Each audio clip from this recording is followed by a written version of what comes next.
Uči sa Sandrom. Zdravo, ja sam Sandra. Hajde da učimo zajedno. Danas učimo o slovu Š. Ovo je slovo Š. Š, š, š, š, š, š, š, š, š, š, š, š, š, š, š, š, š. Š je prvo slovo u reči šišarka. Š, šišarka.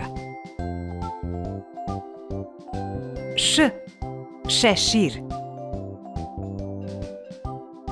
Š, šibica. Ovo je Š, Š, Š, Š, Š, Š, Š, ovo je Š.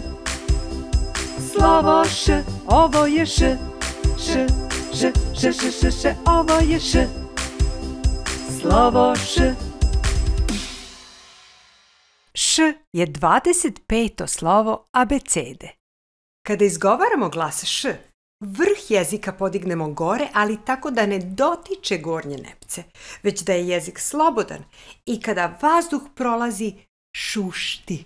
Ovako kažemo Š, Š, Š. Ovo je Š, Š, Š, Š, Š, Š, Š, ovo je Š. Slovo Š, ovo je Š, Š, Š, Š, Š, Š, Š, ovo je Š. Slovo Š. Ovo je štampano veliko slovo Š.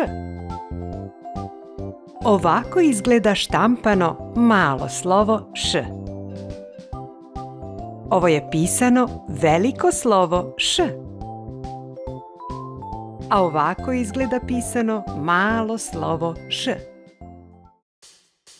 Ovo je Š, Š, Š, Š, Š, Š, Š, ovo je Š. Slovo Š, ovo je Š, Š, Š, Š, Š, Š, Š, ovo je Š. Slovo Š. Možeš li da prepoznaš slovo Š u ovim rečima? Košara, puška, kruška, miš. Hajde da se igramo zanimljive geografije. Evo, ja ću da kažem grad, planinu i životinju na slovo Š, a ti kaži sve ostalo. Grad, dakle, Šangaj u Kini, jedan od najvećih gradova na svetu. Planina, Šar planina, a životinja neka to bude ptica, šljuka, koja živi na našim prostorima. Dakle, sada je na tebe red. Ti napiši reku, državu i biljku na slovo Š. Jedva čekam da vidim tvoje zanimljive odgovore dole u komentarima. Ako vam se dopada ovaj video, kliknite na palac. Zapratite moj kanal klikom na dugme prati ili subscribe. A do tada, vidimo se sljedeće nedelje. Ćao bubice. Ćao.